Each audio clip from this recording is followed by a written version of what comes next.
you doing there, folks? Baiters here for a brand new Top 5. This week, we're going to be looking at the Top 5 quest mods in Fallout 4. If you're playing on the Xbox, keep your eye out for this little fucker right here. And if you're playing on the PlayStation, then keep your eye out for this little bitch right here. That way, you'll know if that mod's available for your console. Just a heads up, I'll be going away on business from the 4th to the 9th of December, so it may be a little longer between videos on that date. But don't worry, once I get back, we'll have a brand new Top 10 for all of you to eye-bang the shit out of. So let's get to average baiting, baby.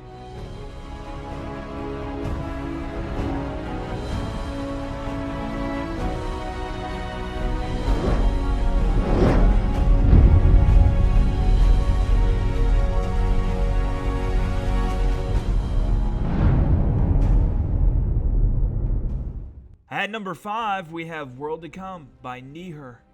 When you think of quest mods, you think, hey, the longer the better, right? But what if they're really long, but also really thin and have a weird shaped tip? Then they're just creepy looking like E.T.'s fingers. Now sometimes bigger isn't always better, like for instance, big titties are nice, but if you're running away from a guy wielding a chainsaw, then those babies would just be flapping in the wind causing all sorts of drag. And that lunatic's gonna cut you up. But if that lady was flat-chested like a piece of plywood, then she'd be aerodynamic as fuck and be able to escape. Now that no-titty loser might not get invited to prom, but at least she's alive.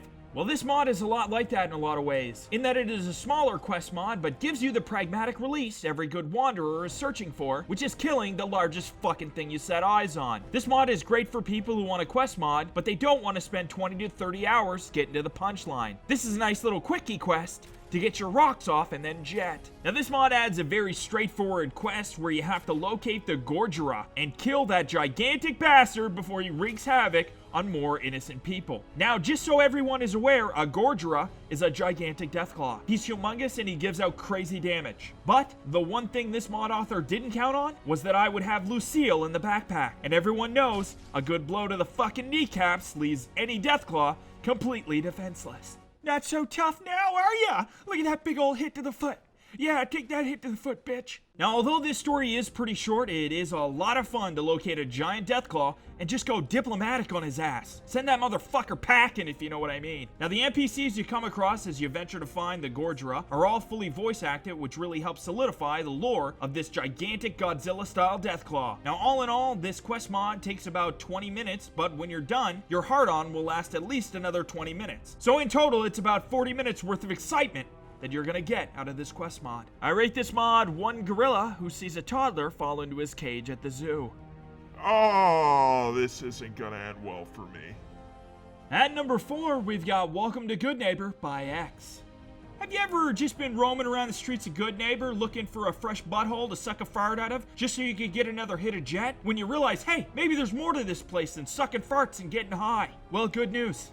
Now there is. Now this quest mod adds 2 story quests, 3 assassination missions, 7 new establishments, 2 player homes with workshops, new enemies, clothing items, and more. This really adds a lot more to do in Good Neighbor and gives the player more of a reason to keep coming back even after you've completed the main quest. Now the missions are very linear and easy to understand, but also a lot of fun to complete. One mission will have you finding a missing person, like, hey, have you seen this bitch? Well, another mission will have you on a bank heist, like, hey, have you seen this bank? Now the assassination missions are also a lot of fun, and although the missions are simple, they add a good 2 to 3 hours worth of gameplay to Fallout 4. Also, the quest mods are really functional in the sense that they really don't contain any bugs that we were aware of, and they are very easy to follow, which is great because you didn't feel like you got lost or confused when you were on a quest. Now the new establishments are all very well done, which adds a lot more to Good Neighbor, which felt pretty plain before. Now players have a lot more areas to explore and entertain them. All of the characters are fully voice acted as well, which brings them to life and makes you actually care at least a little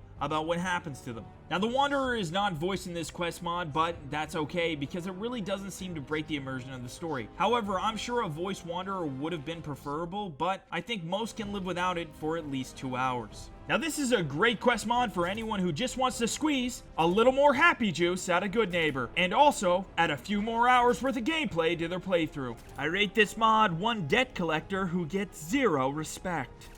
You owe me $12. Stop laughing at me. And at number 3, we have Maxwells World by Trainwiz. I got 4 questions for you, and they're pretty important. Do you like spooky? Yes! Do you like skeletons wearing clothing? Yes, I do. Do you like hamburgers that try to kill you? Oh, yes. Do you like having all those things in a quest mod? Oh my god, yes! Then you're gonna love this next quest mod. This mod has all that stuff and so much more. Now this quest is a horror quest mod that finds a sole survivor trapped in a twisted amusement park known as Maxwells World. In order to free yourself from this ominous purgatory, you'll have to team up with a group of survivors to uncover the secrets of the park in order to escape, which can be tough when you've got this eyeless fucker watching your every move. Now this mod is very well done with tons of new stuff and a very convincing story with some great voice acting to boot. This mod adds a 7-part quest with more than 4 different endings that react and change based on your choices during the main quest. And trust me, there are a lot of choices to make when you're not sure whether something is still living or actually dead. Holy hell, that fucking thing moved! No, it's definitely dead now. Holy fuck, it's still moving! Now there is an entirely new world space to explore, 3 new companions, and mini quests to keep you entertained for hours. Now there are also new enemies to fight, including deranged animatronics, living rides, the dead guests, and ghouls that look like Carrot Top.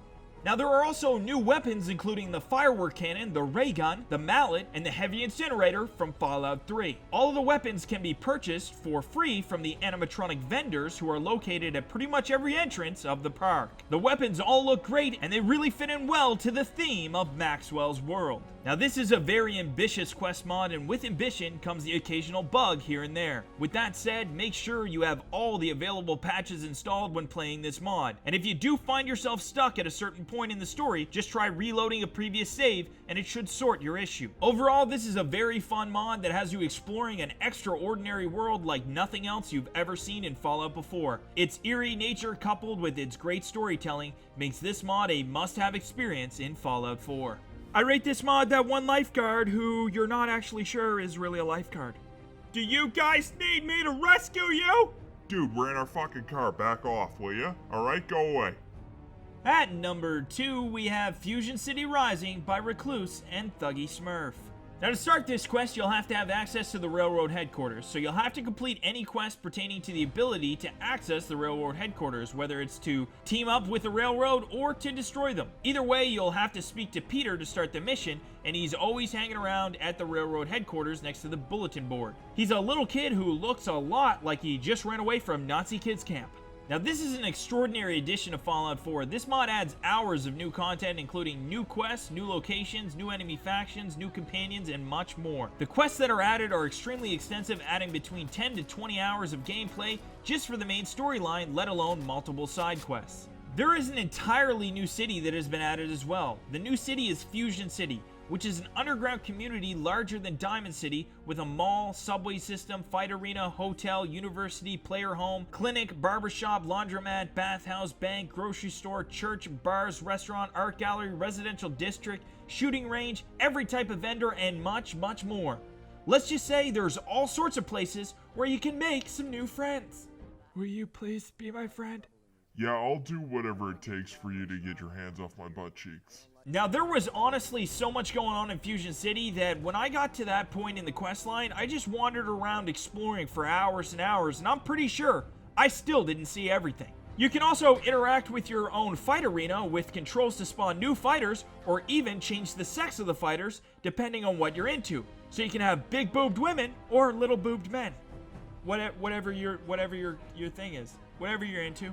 You can also use memory pods in the police station to have battle simulations of your very own, which is pretty awesome. I like to picture myself in a bowl of Lucky Charms cereal, and the sugary marshmallows and I have to destroy the tasteless, fiber-rich, healthy bits before they ruin my delicious experience. Now, Club Fusion is another new location to explore. It is a 15-story nightclub with transparent glass dance floors, a decked-out pool with waterfalls, sauna, restaurant, bowling alley, bars, male and female VIP rooms, restaurant areas, exclusive bedroom and bathrooms, and hundreds of people who are addicted to chems. Now this is definitely the type of place that makes you want to put a dildo between your ass cheeks and ask everybody if they got some mustard to put on your hot dog. All of the NPCs will be wearing custom club-style clothing, except those by the pool who will be wearing bathing suits. Oh yeah, baby. There's honestly so much to do in this mod that sometimes I just sat staring at the wall like a spoiled kid with too many toys. Hey there, little Sarah, you like your new tricycle? Come on, play with your new tricycle, Sarah. Come on, play with it. Play with your fucking tricycle. Now this mod adds 3 new factions, including the Sword of Adam, InAttack, and Vault-Tec Corporate Security. There is plenty of lore to discover on terminals located throughout the world space, so make sure you are reading the terminals to find out more. There are also new dungeons, exterior battles, and a huge new vault to discover. There are 3 new companions, including Peter, Dana, and Spike, who is a Deathclaw. This mod is very well done and could have easily passed as an official DLC by Bethesda. Now the Wanderer is fully voiced and the voice acting for the new characters is on point. And the quests and locations run seamlessly without issues or bugs as far as I'm aware. I rate this mod that one expression that says, hey, I'm crazy as fuck and I'm chasing you. You really better hope I don't catch you. And at the number 1 spot, we've got Tales from the Commonwealth by Chris Takanashi. This mod adds over 20 quests, 125 NPCs, and 3 quest and location-aware companions with over 1,000 lines of dialogue each in the game. In total, there's over 8,600 lines of dialogue, which sounds like a lot of dialogue. So from now on, when I end a sentence, I'm going to say how many lines of dialogue went into it to add value to the sentence itself. That sentence there contained 1 line of dialogue. Now to start this quest mod, you'll just have to listen to a radio signal of an emergency distress call. After checking out the distress call, you'll pretty much be thrown in the fray from that point on. They basically just take the idea of training wheels and throw them right out the fucking window. I know what some of you are thinking, but what if I can't ride a bike with that few wheels? And don't worry, I felt the same way, which is why I covered myself completely in bubble wrap, which actually didn't help at all. Now this quest mod has you joining up with a raider gang, helping them with their misdeeds throughout the Commonwealth. What is really great about this mod is that it came out way before Nuka World, meaning there's a chance Bethesda is getting their ideas from modders like Chris Takanashi, which definitely speaks wonders about this mod. Now all the voice acting is really well done and the Wanderer is voiced as well, which is a great added addition. So all of the interactions feel and look seamless as if they were just part of the game already. Now I played this quest mod for hours on end and never experienced any bugs or glitches. So I can conclude that this mod is very well done and functions like any other quest in the vanilla version of Fallout. All the missions in this quest mod are thought out very well, making every mission a captivating new adventure. Some of the adventures include fixed bot fighting, shakedowns, and dungeon fights, just to name a few, without giving away too many spoilers. The missions give you a task to complete, but oftentimes give you the freedom to complete them in a number of different ways depending on your playstyle. This quest mod is a ton of fun that keeps things interesting the whole way through and never really feels repetitive at all.